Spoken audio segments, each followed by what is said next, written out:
The air hung heavy with an eerie stillness as my friends and I stood before the towering, decaying structure of the abandoned mental asylum. Its windows shattered, and ivy clinging desperately to the cracked bricks, the asylum loomed like a forgotten relic from a darker time. With a mix of excitement and trepidation, we decided to venture into its depths, unaware of the nightmarish encounter that awaited us. The moon cast a feeble glow, barely penetrating the shadows that clung to the asylum's corridors.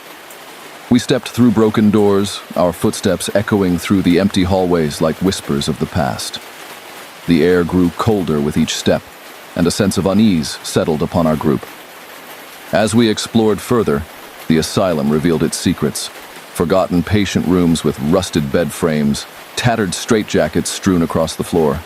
The walls whispered the haunting stories of those who once called this place home. But our curiosity drove us deeper, pushing us to uncover the asylum's darkest corners. It was in the bowels of the building that we stumbled upon a door that seemed frozen in time. The wood was warped and the knob cold to the touch. With a creak, the door swung open, revealing a staircase leading down into darkness. A shiver ran down my spine as we descended, the air thick with a musty scent that seemed to cling to our skin. In the dim light of our flashlights, we discovered a series of underground rooms, each more unsettling than the last. The walls were adorned with crude drawings, an unsettling mosaic of the tormented minds that had once inhabited this forsaken place.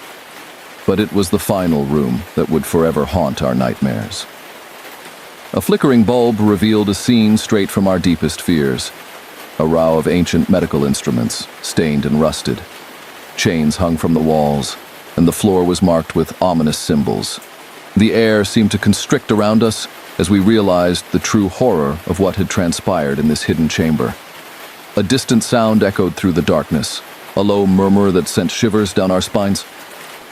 Panic set in as we fumbled to leave the aforesaid room, only to find the door sealed shut.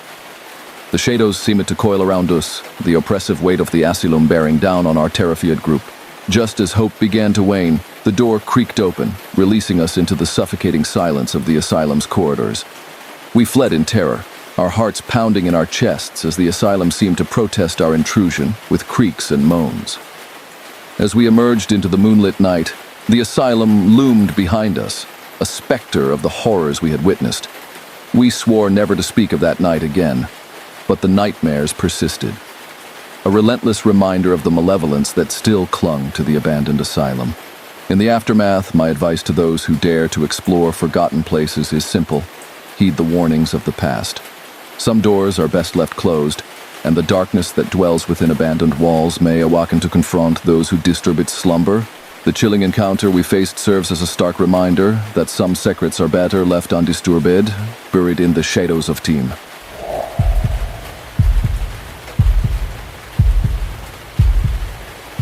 The air hung heavy with the stench of decay as my friend Mark and I cautiously stepped into the desolate entrance of St. Mary's abandoned hospital.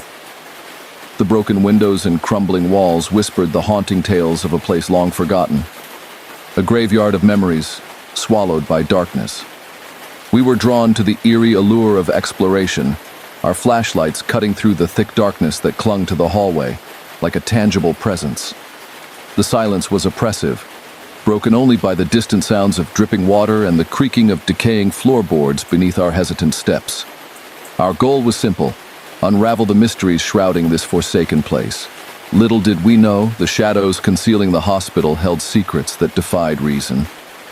As we navigated the labyrinthine corridors, a haunting sound sliced through the silence, an ethereal whistle that seemed to dance on the edge of reality. It echoed through the empty halls, sending shivers down our spines. Mark and I exchanged nervous glances, the unease settling like a cold fog around us. The whistling persisted, an otherworldly melody that seemed to be both distant and unnervingly close. We quickened our pace, the echo of our footsteps now accompanied by the spectral tune that followed, each note resonating with an airy, hypnotic quality. The source of the haunting melody remained elusive, teasing us with its intangible presence. We turned corners, descended staircases, and ascended into the upper floors, but the whistler stayed just out of sight. The oppressive atmosphere thickened as the sound grew more pronounced, a phantom serenade that echoed through the hospital's hollow corridors. Our nerves frayed, and the boundaries between reality and the supernatural blurred. In a desperate bid to escape the haunting tune, we stumbled upon the hospital's pharmacy, a room frozen in time. Dust-covered shelves displayed vintage medicine bottles, their labels worn and illegible. As we cautiously entered, the whistling reached a crescendo, the air pulsating with an otherworldly energy. The room seemed to breathe, alive with an inexplicable force. And then, in the dim light, we saw it. A spectral figure perched atop a crumbling stool, whistling the haunting tune. The figure turned, revealing hollow eyes that gleamed with an otherworldly luminescence. Frozen in terror, we watched as the ghostly figure extended a bony finger, pointing to a single, ancient bottle on the shelf. Driven by an otherworldly compulsion, I reached for the bottle. The label, though faded, bore my name and a date that echoed the past. The whistling ceased abruptly, replaced by an unsettling silence that reverberated through the pharmacy. As Mark and I hastily retreated from the haunted room, the hospital seemed to come alive with ethereal whispers, the shadows murmuring secrets long buried. The hospital's forgotten occupants sought solace in our presence, revealing their tales through the mysterious whistling specter. In our frenzied escape, the hospital's hallways twisted and contorted, as if the building itself resisted our departure. We burst through the entrance, gasping for air as the haunting melody faded into the distance. The night outside welcomed us with its own symphony of crickets and rustling leaves, a stark contrast to the spectral whistling that had plagued us within those haunted walls.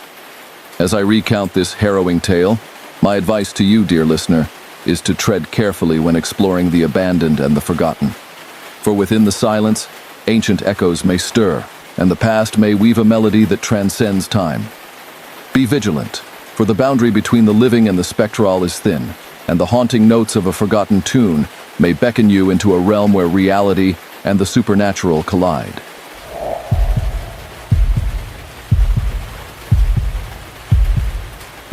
The restaurant bustled with activity as I hastily finished my meal. In the whirlwind of conversation and clinking cutlery, I left my wallet on the table, unknowingly abandoning it to the chaotic rhythm of the crowded eatery. It wasn't until I reached for it later that panic set in. Retracing my steps proved futile, and a sinking feeling took residence in the pit of my stomach. Just as desperation began to claw at my composure, a message illuminated my phone screen. "I found your wallet. Meet me at 13 Willow Street. Come alone." The text came from an unknown number, sending shivers down my spine. The cryptic instructions hinted at an unsettling proposition, but the lure of retrieving my lost belongings prevailed over reason. As curiosity battled caution, I found myself drawn to the ominous address. Willow Street, a forgotten stretch on the outskirts of town, was home to a decaying neighborhood, its houses standing as silent witnesses to a forgotten era. The address led me to an abandoned building, its windows shattered, and its walls adorned with layers of graffiti. A chill swept through the air as I hesitated at the entrance. The echoes of my footsteps reverberated through the desolate corridors as I navigated the dilapidated interior. The flickering light bulbs cast eerie shadows on the peeling wallpaper, giving life to the building's ominous history. A voice, a mere whisper, cut through the silence. "Upstairs." The command echoed in my ears, and with each step, the anticipation intensified. The ascent led me to a dimly lit room, its atmosphere heavy with an unseen presence. A figure emerged from the shadows, a silhouette with features obscured by darkness. The stranger extended my wallet, but the unnerving encounter took an unforeseen turn. "I know more than what's in this wallet," he uttered cryptically, his tone laden with sinister implications. "I know your secrets, your fears." My heart raced as the room seemed to close in, the air thickening with an unspoken threat. The stranger, a puppeteer in the macabre theater of my life, revealed intimate details. Details only I should know. A realization, cold and paralyzing, gripped me. I was not alone in this forsaken place. The walls whispered secrets, the shadows danced to an unsettling tune, and the stranger's sinister laughter echoed through the hollow corridors. A realization dawned. I was ensnared in a web of malevolence. My every step anticipated. My every secret laid bare.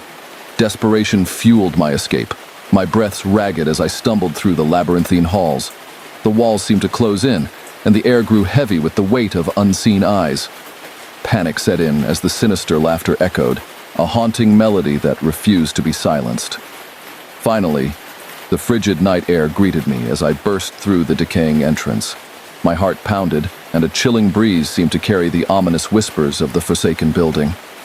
As I stumbled into the safety of the dimly lit street, the stranger's voice echoed one last time. Some secrets should remain buried. The revelation left me breathless, haunted by the inexplicable knowledge the stranger possessed.